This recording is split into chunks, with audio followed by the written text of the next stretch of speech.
De novo aqui com vocês, então, conforme eu tinha dito na videoaula anterior, na verdade, é a mesma aula, tá, pessoal? Só que eu dividi em duas partes. Na primeira parte, então, a gente falou sobre os movimentos da Terra, e agora, nessa segunda parte da videoaula, a gente vai falar sobre as estações do ano. Os dois assuntos, um tem a ver com o outro, vocês vão ver. Quem assistiu a primeira parte vai perceber isso nessa aqui, tá certo? Então, nós vamos falar sobre as estações do ano. Eu quero que vocês entendam que as estações do ano, elas não são inventadas pelo ser humano, criadas ao gosto do ser humano. Na verdade, as estações do ano, elas são resultados de estudos científicos que mostram características diferentes que a gente tem aqui na Terra, principalmente ligadas à quantidade de energia térmica, de calor que a gente recebe do Sol ao longo do ano. Então, a diferença dessa questão do calor e de como esse processo ocorre nos fenômenos naturais da Terra, em relação aos seres vivos, é que a gente divide aí o ano em 4 estações, tá certo? Muito bem, vocês estão vendo aqui o Sol, porque ele é o protagonista dessa questão aqui. Então, vejam só, ao longo do ano, como nós já vimos, a Terra executa um movimento de translação, que é o movimento da Terra ao redor do Sol.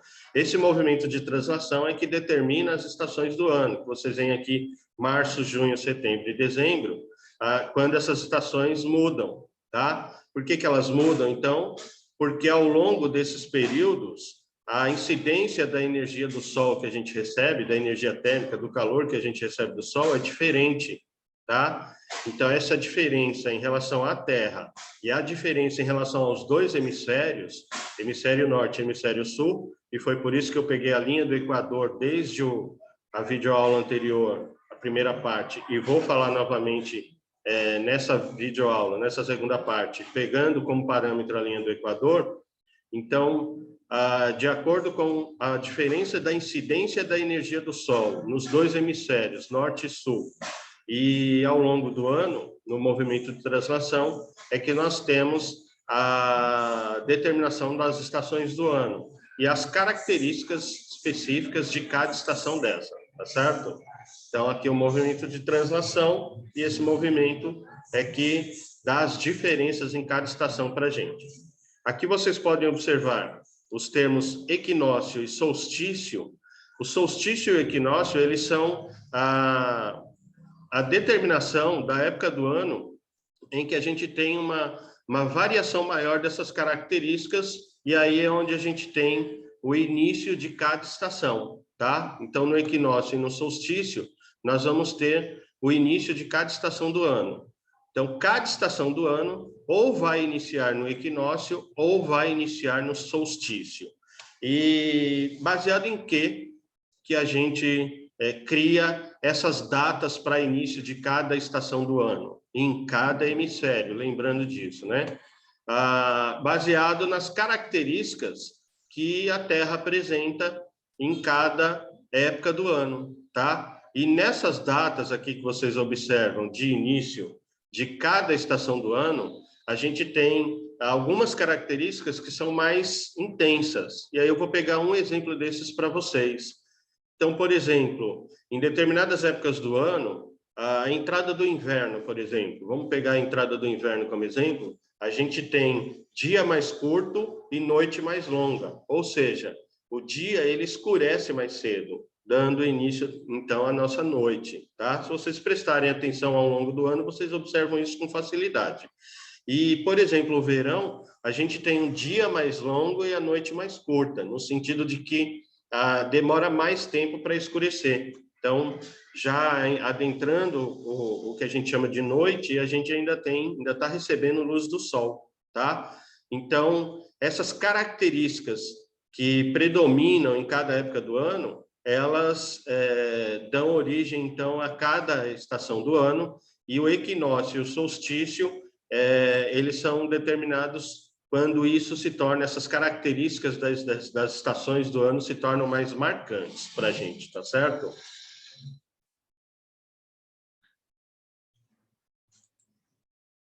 Aqui, como eu falei para vocês, nós já vimos na primeira parte da nossa videoaula, a Terra está inclinada, aqui é a linha do Equador, por isso que eu comentei que aqui em Porto Seguro a gente está bem próximo da linha do Equador e não sente muito as alterações durante o ano, por exemplo, frio e calor, mas é lógico que aqui no sul da Bahia a gente não está tão próximo assim do Equador, mas eu peguei o Equador como exemplo, porque como parâmetro para a gente diferenciar hemisfério norte e hemisfério sul e essa questão da incidência do Sol, tá? Então, cada hemisfério recebe energia de maneira diferente, calor de maneira diferente ao longo do ano. É por isso que, por exemplo, quando aqui no hemisfério sul a gente está entrando no verão, lá no hemisfério norte eles estão entrando no inverno. Então, aqui a gente está recebendo uma carga maior de calor proveniente do Sol do que eles lá. Eles recebem menos do que no verão deles, tá? Então, é por isso que a gente tem essa diferenciação de estação do ano entre os hemisférios sul e norte, tá certo? Então, recebendo mais calor, e a gente tem, por exemplo, o verão, recebendo menos calor, a gente tem, por exemplo, o inverno, tá? E aqui, então, quais são as nossas 4 estações do ano: o inverno, a primavera, o verão e o outono. E aí a gente está acostumado a comentar sobre algumas características, né? Que vocês podem até observar no desenho aqui, ó. O inverno, a gente tem a temperatura mais baixa.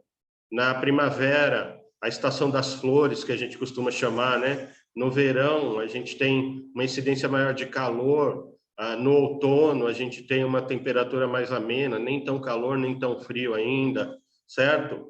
E isso influencia diretamente nos seres vivos, tá certo? Tanto os animais quanto as plantas, pegando esses 2 grupos principais aí de seres vivos. Existem outros, vale lembrar que existem outros grupos de seres vivos, mas vamos pegar aqui principalmente as plantas e os animais.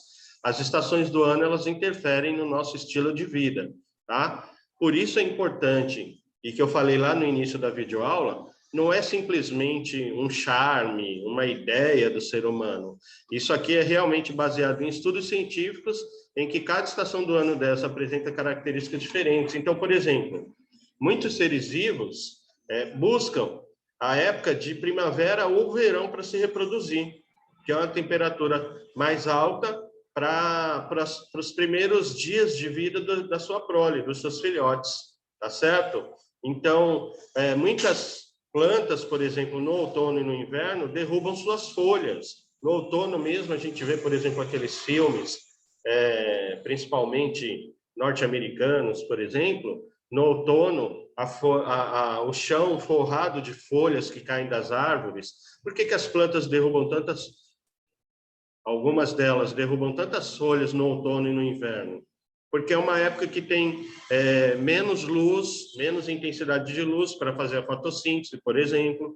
Então, para economizar água, já que a planta transpira pela folha, e também em muitos locais, no outono e no inverno, chove menos, elas derrubam suas folhas para economizar água, já que não vai ter tanta luz para fazer fotossíntese, certo? Então, observem, nesses exemplos que eu estou dando, que as estações do ano, elas interferem diretamente na vida na Terra, tá certo? Então, era isso, tá? Já sabem, qualquer dúvida me procurem e até a próxima.